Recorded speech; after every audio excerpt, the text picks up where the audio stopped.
오늘 우리에게 주신 하나님의 말씀은 출애굽기 12장 1절 말씀부터 14절까지 말씀입니다. 여호와께서 애굽 땅에서 모세와 아론에게 일러 말씀하시되 이 달을 너희에게 달의 시작 곧 해의 첫 달이 되게 하고 너희는 이스라엘 온 회중에게 말하여 이르라. 이달 열흘에 너희 각자가 어린 양을 취할지니 각 가족대로 그 식구를 위하여 어린 양을 취하되 그 어린 양에 대하여 식구가 너무 적으면 그 집의 이웃과 함께 사람 수를 따라서 하나를 취하며 각 사람이 먹을 수 있는 분량에 따라서 너희 어린 양을 계산할 것이며 너희 어린 양은 흠없고 일련된 수컷으로 하되 양이나 염소 중에서 취하고 이달 19날까지 간직하였다가 해질 때에 이스라엘 회중이 그 양을 잡고 그 피를 양을 먹을 집 좌우 문설주와 인방에 바르고 그 밤에 그 고기를 불에 구워 무교병과 쓴 나물과 아울러 먹되 날 것으로나 물에 삶아서 먹지 말고 머리와 다리와 내장을 다 불에 구워 먹고 아침까지 남겨두지 말며 아침까지 남은 것은 곧 불사르라. 너희는 그것을 이렇게 먹을지니 허리에 띠를 띠고 발에 신을 신고 손에 지팡이를 잡고 급히 먹으라. 이것이 여호와의 유월절이니라. 내가 그 밤에 애굽 땅에 두루다니며 사람이나 짐승을 막론하고 애굽 땅에 있는 모든 처음 난 것을 다 치고 애굽의 모든 신을 내가 심판하리라. 나는 여호와라. 내가 애굽 땅을 칠 때에 그 피가 너희가 사는 집에 있어서 너희를 위하여 표적이 될지라. 내가 피를 볼 때에 너희를 넘어가리니 재앙이 너희에게 내려 멸하지 아니하리라. 14절 말씀 다 같이 읽겠습니다. 너희는 이 날을 기념하여 여호와의 절기를 삼아 영원한 규례로 대대로 지킬지니라. 아멘. 하나님의 말씀입니다. 오늘도 하나님의 말씀에 은혜 받으시고 새 힘을 얻으시고 또 승리하시기를 주의 이름으로 축복합니다. 모든 인생은요, 모든 사람은 자기의 인생 가운데 잊을 수 없는 그런 사건들을 다 간직하고 있습니다. 뭐 죽다 살아난 그런 일이 있으면요, 그것을 가지고 계속 얘기하잖아요. 평생 얘기하잖아요. 죽을 때까지 얘기하는 그런 특별한 사건들이 있습니다. 여러분, 모세 생각해 보세요. 모세의 인생 가운데서도 정말 특별한 사건이 있는 거죠. 가장 큰 사건은 무엇일까요? 아마 홍해바다가 갈라지는 사건도 큰 사건일 겁니다. 그런데 홍해바다가 갈라진 그것을 경험한 것보다도 더 큰 사건이 있습니다. 그것이 바로 유월절 사건이에요. 유월절의 밤인 것입니다. 하나님께서 호렙산에서 모세를 불러서 사명을 주십니다. 모세야, 가라. 애굽 땅, 이집트 땅에서 신음하는 괴로움을 당하고 있는 내 백성을 구치를 내거라. 모세가 그 사명을 가지고 바로 왕 앞에 그 형 아론과 함께 갑니다. 내 백성을 좀 보내주소서. 그런데 바로 왕이 말을 듣지 않습니다. 그때 이제 하나님께서 재앙을 내리시죠. 바로 왕에게. 자, 우리가 알고 있는 10가지 재앙이 있습니다. 그런데 여러분, 9가지 재앙을 내렸는데도 바로 왕이 말을 듣지 않아요. 그래서 마지막 10번째 재앙을 내립니다. 그 10번째 재앙이 뭐냐면은 하나님께서 애굽의 장자와 짐승의 가축에 처음 난 것들도 다 심판하시기로 작정하신 겁니다. 이게 오늘 읽은 본문의 말씀 앞에 다 나옵니다. 그래서 그날 밤에 하나님의 심판이 전 지역에 다 임하게 되는데 하나님은 모세에게 이 한 가지를 지키면은 너희들이 심판을 면하리라. 심판을 당하지 않는다. 그것이 뭐냐면 어린 양의 피를 문설주에 바르는 겁니다. 집에 기둥이 있어요. 그 기둥을 지탱하는 그 문설주에다가 어린 양의 피를 바르면 하나님께서 심판하실 때에 그 피를 보면 pass over, 유월, 넘어가겠다라고 하는 겁니다. 이 약속을 하나님께서 주십니다. 그러니까 지금 모세의 인생에서 가장 잊을 수 없는 사건, 가장 잊을 수 없는 날, 그것이 유월절의 밤입니다. 유월절의 밤. 이 유월절의 밤을 통해서 이 어린 양의 그 피의 사건, 이것을 통해 가지고 모세는 그 마음속에 너무나도 많은 것을 간직하게 됩니다.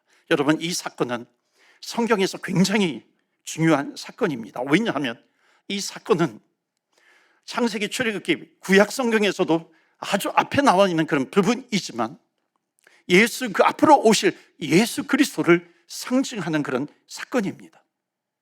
예수님께서 십자가에서 흘리시는 그 보혈, 그것을 상징하는 것이고, 그 주님을 십자가에서 죽으신 주님을 믿으면 구원을 받는다라고 하는 이 구원의 사건을 상징하는 사건이기도 합니다. 그렇기 때문에 이 유월절은 너무나도 중요한 거죠.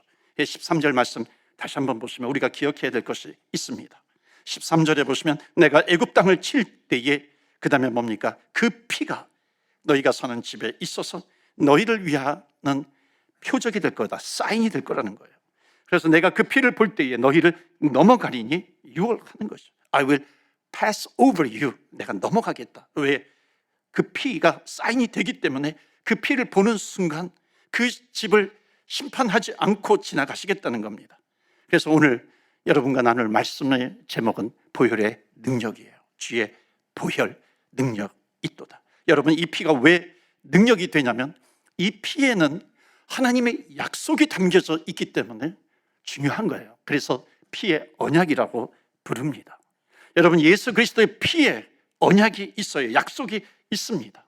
그러니까 예수 그리스도의 피에 어떤 은혜가 있는가, 어떤 약속이 있는가, 어떤 능력이 있는가, 우리가 오늘 말씀을 통해서 이 보혈의 은혜, 보혈의 언약, 보혈의 능력을 깨닫고 그것을 우리가 깨닫게 되면 감사하는 삶을 살아가게 되는 것이고 매일 주님을 의지하면서 살아갈 수 있습니다.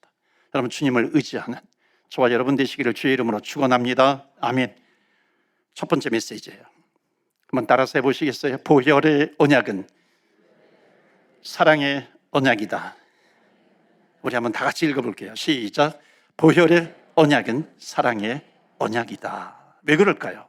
이 보혈의 사건, 피의 사건은, 이 사건을 이스라엘 백성들이 경험을 하면서 모든 가족들이요 반드시 치러야 되는 일이 하나가 있어요. 그것은 뭐냐면 어린 양을 잡아서 함께 먹는 겁니다.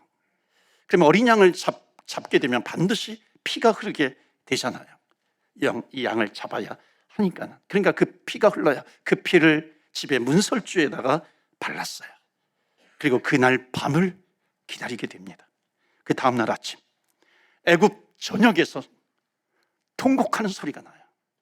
그 첫째, 바로왕의 첫째에서부터 모든 감옥에 있는 사람들이 첫째까지 다 심판을 당합니다. 심지어 가축에 처음 난 것들도 죽음을 당합니다. 그런데 이스라엘 민족의 집안에는 평안이 임한 겁니다. 심지어 성경에 보면은 그 가축의 새끼들도 혀를 내밀지 못해요. 혀 하나 놀리지 못하고 짖는 강아지가 없었다고 합니다.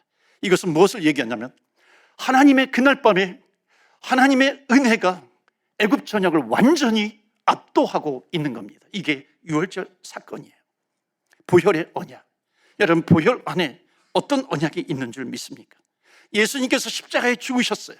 그 피를 흘리셨고 그 주님께서 나의 죄를 위해서 십자가에 죽으셨다라고 하는 것을 믿는 자는 죽어도 살게 되는 축복이 임하게 되는 줄로 믿습니다. 영원히 사는 언약이에요.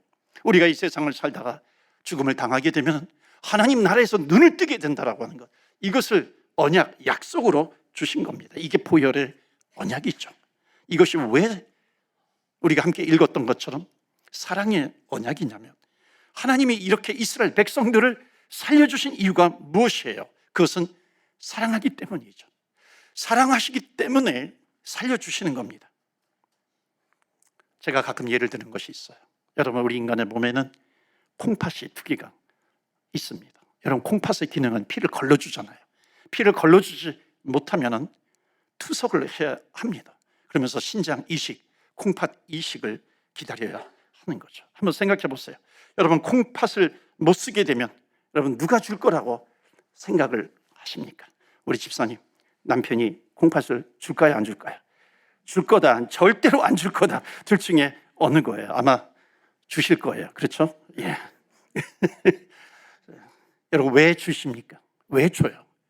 사랑하기 때문에 그런 거죠. 여러분, 어머니는 더 주고 싶죠. 왜? 더 사랑하기 때문에 그런 겁니다. 그런데 콩팥은 건강한 사람 두 개가 있어요. 하나는 떼서 콩팥의 기능을 못하는 사람에게 줄 수 있습니다. 그런데 문제는 뭐냐면 콩팥이 아니라 심장이에요. 만약 심장이 제 기능을 하지 못해요. 심장이 작동을 하지 못하면 심장 이식을 해야 합니다. 그런데 어머니가 아무리 사랑한다 할지라도 어머니는 주고 싶을 거예요. 그런데 이것을 떼는 순간 죽기 때문에 이것은 법적으로도 금지가 되어 있습니다. 여러분, 십자가의 언약, 6월절의 언약은 십자가의 언약을 보여주는 겁니다. 6월절의 언약은 십자가예요. 십자가에서 예수님이 죽으신 사건이 뭐냐면 하나님께서 우리의 심장을 다 진찰해 보신 결과 우리의 심장이 다 썩은 거예요. 죽게 되었어요. 6월절의 심판 받을 수밖에 없는 그런 심장을 내가 가지고 있는데, 6월절의 심판은 바로 하나님의 죄의 심판을 상징합니다. 여러분, 출애굽기를 잘 보시면 10가지 재앙이 있는데 9번째까지의 재앙과 10번째 재앙 사이에 차이점이 있습니다. 9번째까지는 애굽 사람들에게만 그 재앙이 내려요. 개구리떼 재앙이라든지 파리 재앙이라든지 이런 것이 있죠. 이스라엘 백성들에게는 아무것도 내리지 않습니다. 마지막 9번째 재앙이 뭐냐면 흑암의 재앙이에요. 이 애굽의 저녁에 캄캄해진 겁니다. 어둠이에요. 그런데 성경에 보면은 이스라엘 사람들이 있는 지역에는 광명이 있었다. 이렇게 차이가 있는 거죠. 그런데 10번째 재앙은 모든 지역을 다 심판하는 겁니다. 그 심판은 모든 사람들에게 다 임하는 거예요. 죄진 사람들에 대한 하나님의 심판입니다. 이 죄에 대한 심판이 임하면 아무도 빠져나갈 수 없다는 겁니다. 심지어 이스라엘 사람들도 이 심판에서는 예외가 안 되는 것이죠. 6월절의 심판에서 살아남을 수 있는 길은 오직 하나예요. 말씀대로 문설주에다가 양의 피를 발라야 하는 거죠. 누가 바르겠어요? 이같이 피의 언약을 믿는 사람들만 바르는 겁니다. 그렇기 때문에 6월절이라고 하는 것은 보혈을 상징합니다. 십자가의 보혈의 언약, 어린 양의 피, 그 어린 양은 예수 그리스도를 상징하죠. 그래서 6월절의 어린 양의 피는 예수님의 십자가를 상징하는데, 그때 일어나는 일이 뭐냐면 우리의 심장을 위해서 예수님 당신의 심장을 꺼내신 사건이 바로 십자가의 사건입니다. 왜? 우리를 사랑하시기 때문에 당신이 어떤 희생을 치르고서라도 우리를 살리시겠다라고 하는 그 하나님의 의지의 표현이, 그것이 바로 보혈의 언약이라는 겁니다. 여러분, 하나님은 우리를 살려주시기 위해서 죽어주셨다라고 하는 것을 믿는 것이, 이것이 구원받는 믿음입니다. 그래서 주님께서 나를 위해서 죽어주셨다라고 하는 것을 믿어야 내가 구원을 받는 겁니다. 여러분, 얼마나 사랑하시면 우리를 위해서 죽어주시겠어요? 여러분, 한번 생각해 보시죠. 여러분의 자녀가 어떤 사람 앞에서 막 이렇게 매를 맞고 있어요. 여러분 어떻게 하시겠어요? 그놈이 그동안 내 속을 많이 썩였는데 내 속이 시원하다. 여러분, 그럴 부모님 한 분도 없을 겁니다. 가서 말려야죠. 말리려고 하는데 옆에 있는 사람들이 내 손을 붙잡고 있어요. 그럼 내 자녀가 매 맞고 있는 그런 모습을 보는 부모님은 아마 속이 터져서 죽게 될 겁니다. 십자가의 사건이 뭐냐면, 보혈의 사건이라고 하는 것이 무엇이냐면, 하나님께서 우리를 살리시기 위해서 예수님께서 십자가를 지셔서 십자가에서 그 피를 흘리지 않으면 죄 사함이 안 돼요. 뭐냐면 이것은 하나님의 약속이기 때문에 그렇죠. 죄 없으신 예수님이 십자가에 죽으십니다. 창에 찔리시는데, 침뱉음을 당하면서 조롱을 당하시는데, 그것을 바라보시는 하나님 아버지는 기적을 행하실 수도 있지만은 저 십자가에 달린 예수가 죽어야, 내 아들이 죽어야 우리들이 살 수 있기 때문에 그 장면 보면서 하나님 아버지는 가슴이 터지면서도 그 장면을 목격하는 겁니다. 그렇게 피 흘려 죽으시는 아들 예수가 거기에서 죽어주시면서 우리를 구원하시는 것이 뭐냐면 바로 보혈의 은혜인 것입니다. 보혈의 언약이라고 하는 것은 그렇기 때문에 어떤 희생을 치르서라도 하나님께서 우리를 살려내시고야 만다라고 하는 피의 언약, 피의 약속, 그것이 바로 보혈의 언약이죠. 그래서 이것은 사랑의 언약입니다. 여러분, 이스라엘 백성들이 나중에 살아나서 모세가 이스라엘 백성들을 데리고 나옵니다. 탈출해서 광야로 가죠. 그때 광야에서 하나님께서 가르쳐 주신 제사법이 있어요. 그 제사법이 뭐냐면 피의 제사입니다. 그리고 구약시대 계속해서 가나안 땅에 들어가고 왕정시대가 열려도 계속해서 이 피의 제사를 드립니다. 그러니까 이스라엘 백성들은 알았어요. 이 피의 제사라고 하는 것은 하나님께서 우리에게 뭔가 가르쳐 주시는 것인데, 이 하나님께서 가르쳐 주시는 피의 제사에 대해서 이스라엘 백성들은 이미 다 안 겁니다. 금방 깨달은 겁니다. 왜냐하면 유월절을 경험했기 때문이죠.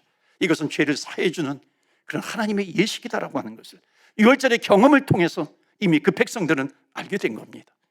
자, 구약 성경 레위기 17장을 한번 보실까요? 이 레위기는 구약 시대에 광야에서 하나님께서 주신, 출애굽 이후에 광야에서 주신 메시지입니다. 11절에 보시면 육체의 생명은 피에 있음이라. 내가 이 피를 너희에게 주어 제단에 뿌려 너희의 생명을 위하여 속죄하게 하였나니. 그 다음에 우리 다 같이 읽을까요? 시작. 생명이 피에 있으므로 피가 죄를 속하느니라. 아멘. 생명이 어디에 있어요? 피에 있으므로 피가 죄를 속하였느니라. 여러분, 이 말씀이 이제 예수님 오신 이후에 히브리서 말씀에 보면 9장에 보면은 이 어린 양 되신 예수님께서 속죄 제물이 되어서 구원을 이루어 주셨다라고 하는 것을 전하고 있습니다. 앞에 부분은 좀 생략하고요. 19절 말씀 보실까요? 모세가 율법대로 모든 계명을 온 백성에게 말한 후에 송아지와 염소의 피 및 물과 붉은 양털과 우슬초를 취하여 그 두루마리와 온 백성에게 뿌리며 이르되 이는 하나님이 너희에게 명하신 언약의 피라 하고, 또한 이와 같이 피를 장막과 섬기는 일에 쓰는 모든 그릇에 뿌려 놓으라. 율법을 따라 거의 모든 물건이 피로써 정결하게 되나니. 그 다음에 우리 같이 읽을까요? 시작. 피 흘림이 없은즉 죄 사함이 없느니라. 아멘. 피 흘림이 없은즉 죄 사함이 없느니라. 여러분, 피가 없으면은 주님께서 죄 사함을 주시지 않는다는 겁니다. 누가 죽지 않으면, 피를 흘리지 않으면 우리가 살 수 없는 것입니다. 이미 이것을 유월절에서 체험을 한 것이죠. 그래서 예수님의 제자 요한이 그 예수님을 보면서 세상의 죄를 지고 가는 하나님의 어린 양이로다 고백을 합니다. 여러분, 성경은 창세기부터 마지막 장까지 관통하고 있는 것이 있습니다. 그것이 뭐냐면 심판과 구원입니다. 구원과 심판. 이것은 따로따로 떨어져 있는 것이 아니라 동전의 양면처럼 같이 있는 겁니다. 여러분, 이 유월절 사건의 키라고 하는 것은 뭐냐면 하나님의 심판, 하나님의 재앙, 이것이 다가 아니에요. 그 심판 가운데서도 하나님께서 우리를 건져내시기로 작정하신 그 하나님의 사랑이 담겨져 있고 하나님의 능력이 담겨져 있고 우리를 구원하시는 주님, 바로 이 유월절 사건의 포커스는 바로 이런 겁니다. 우리는 죽을 수밖에 없는 죄를 가지고 있는 사람들이에요. 그러니까 우리를 살리기 위해서 모든 대가를 지불하셨다라고 하는 것, 이것이 바로 보혈의 사건이고 이게 피의 언약입니다.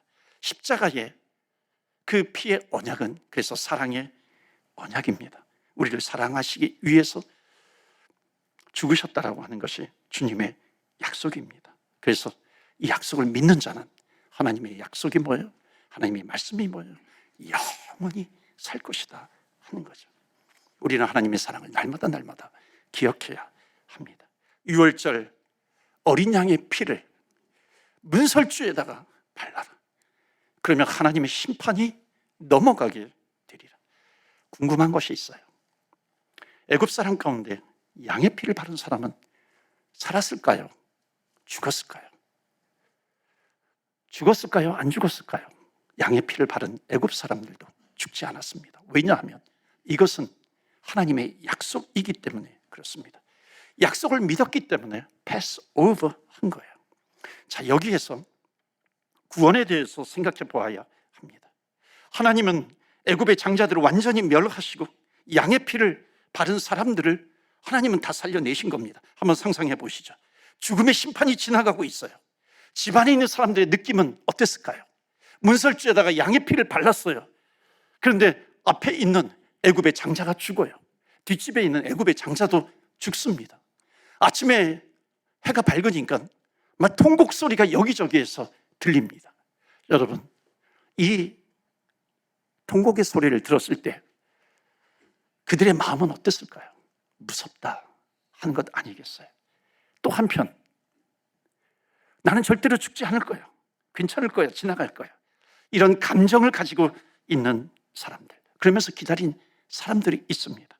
피를 발라놓고도 살 수 있을까 두려움을 가지고 있는 그 감정은, 그 느낌을 가지고 있는 사람들도 있었을 겁니다. 어떤 집이 살았나요? 자신만만한 사람이 살았나요? 두려움을 가진 사람은 살지 못했는가요? 두렵든지 아니면 기쁘든지 하나님의 약속을 따라서 피를 바른 집은 다 살아나게 된 겁니다. 피를 바른 집은 패스 오버, 넘어간 거죠. 그러면 여기에서 우리는 반드시 이 질문을 던져야 됩니다. 구원이라고 하는 사건은 내 감정에 달린 건가요? 아니면 하나님의 약속에 달린 건가요? 여러분, 절대로 구원의 근거라고 하는 것을 내 기분에 맞춰서는 안 됩니다. 구원의 근거를 내 행위에 맞춰서는 안 된다는 것입니다. 우리가 구원받은 것은 내가 오늘 좀 이렇게 율법도 잘 지키고 잘하니까 나는 크리스찬으로서 나는 구원받은 것 같아. 그런데 그 다음 날은 죄로 인해서 폴다운, 넘어지는 거예요. 나는 구원받지 못했나 보다. 여러분, 이렇게 감정이 왔다 갔다 해서 내가 구원받은 것, 구원받지 못한 것, 이것이 왔다 갔다 하는 것이 아니라 예수님을 믿는 자예요. 예수님을 나의 구세주와 나의 주님으로 영접하면 분명히 하나님의 말씀에 약속이 있는데, 그 약속의 말씀은 뭐냐면 나를 믿는 자, 나를 영접하는 자는 반드시 살겠다, 하나님의 자녀가 되는 권세를 얻었고, 그 사람은 지옥의 사망 권세에 있는 것이 아니라 하나님의 은혜 아래 있기 때문에 하나님의 약속의 근거에서 예수 그리스도를 나의 구세주와 주님으로 영접하는 자는 그 약속 때문에 구원을 받는다는 것입니다. 이것이 바로 무엇이냐면 보혈의 은혜가 되는 것이고, 보혈의 약속을 붙드는 것이고, 보혈의 능력이라고 하는 것입니다. 여러분, 이 유월절 사건을 당하는 사람들의 느낌은 다양했을 겁니다. 그런데 구원이라고 하는 것은 내 느낌에 따라서 왔다 갔다 하는 것이 아니라 하나님의 약속이에요. 하나님의 약속을 붙드는 겁니다. 하나님의 약속을 믿고 문설주에 바른 사람들은, 다 피를 바른 사람은 구원을 받게 됩니다. 여러분, 이 구원이라고 하는 것은 완벽한 구원이에요. 여러분, 내 행위, 내 느낌에 의한 구원은요, 이건 불완전한 겁니다. 왜냐하면 인간의 구원이기 때문에 그래요. 그런데 하나님의 약속에 의한 구원이라고 하는 것은 우리 인간의 느낌과 이것과 상관이 없이 완전한 구원이에요. 그래서 유월절의 사건은 예수 그리스도의 완전한 구원, 하나님의 완전한 구원입니다. 여기서 끝이 아니에요. 왜 구원을 주셨는가? 여러분, 출애굽은 구원이에요. 구원받은 이후에 광야가 펼쳐집니다. 여러분, 광야는 고난입니다. 출애굽이 구원이라면 광야는 성도의 삶이에요. 성화의 과정을 밟아 나가는 겁니다. 광야가 기다리고 있는 것이죠. 우리가 고난을 당하기도 합니다. 광야의 길을 걸어가기도 해요. 그 고난 앞에서 해야 될 일은 딱 하나입니다. 그것은 뭐냐면 주님의 피를 기억하는 거예요. 주님의 보혈의 그 약속을 붙드는 겁니다. 보혈의 능력을 붙드는 거예요. 그러면 어떤 위기가 온다 할지라도, 홍해가 앞에 펼쳐진다 할지라도 우리는 믿음을 잃어버리지 않는 것이고, 우리 인생 앞에 우리 유월절이 경험이 되기 때문에 어떤 환경 가운데 있다 할지라도 주의 보혈의 피로 말미암아 패스 오브, 넘어가게 되는 겁니다. 내 힘과 능력으로 아니에요. 하나님의 은혜, 하나님의 약속에 의해서 넘어가는 겁니다. 그렇기 때문에 이 보혈의 언약은 오늘 두 번째 마지막 주시는 메시지, 다 같이 읽겠습니다. 시작. 보혈의 언약은 승리의 언약이다. 아멘. 믿으십니까? 아멘. 보혈의 언약은 승리의 언약이에요. 승리는 나에게서 오는 것이 아니라 하나님의 약속에서 오는 겁니다. 요즘 너무 힘들어요. 세상 사는 것이 참 힘듭니다. 여러분, 정말 힘드세요? 고난이 있으세요? 매일매일 승리하는 비결이 여기에 있습니다. 그것은 뭐냐면 보혈의 언약을 붙드는 거예요. 보혈의 능력을 붙드는 겁니다. 그럴 때에 그 하나님께서 우리에게 약속으로 주신 보혈의 피가 우리의 인생 가운데 흘러가게 되는 것이고, 여러분의 가족에 흘러가고 여러분의 일터에도 흘러가게 됩니다. 보혈의 능력으로 어떤 환경 가운데서도 승리하시는 저와 여러분 다 되시기를 주 예수 그리스도 이름으로 축원합니다. 아멘. 우리 시간에 합심해서 기도합니다. 여러분, 구원이라고 하는 것은 내 공로, 내 느낌, 내 감정이 절대 아니에요. 내 감정으로 되는 것이 아니라 하나님의 약속의 말씀입니다. 오직 나를 위해서 보혈의 피를 흘려주신 주의 약속을 믿을 때 하나님의 능력에 의해서 구원이 이루어집니다. 그 다음에 광야와 같은 삶도 만나요. 그러나 여러분, 우리가 주의 보혈을 기억하는 겁니다. 보혈의 능력으로 승리케 해주실 줄 믿습니다. 이 시간에 짧은 시간이지만 간절히 우리가 기도합시다. 하나님, 보혈이 우리의 교회 가득하게 해주세요. 우리 오늘 참여하신 모든 성도님들이 주의 보혈이 흐르게 해주시고, 그 가정에 흐르게 해주시고, 그 자녀들에게 그 일터에 흘러가게 하여 주셔서 아무리 광야와 같은 삶이라도 승리케 하여 주실 줄 믿습니다. 우리 다 같이 주여, 주의 이름 부르며 기도하며 나아갑니다. 주여.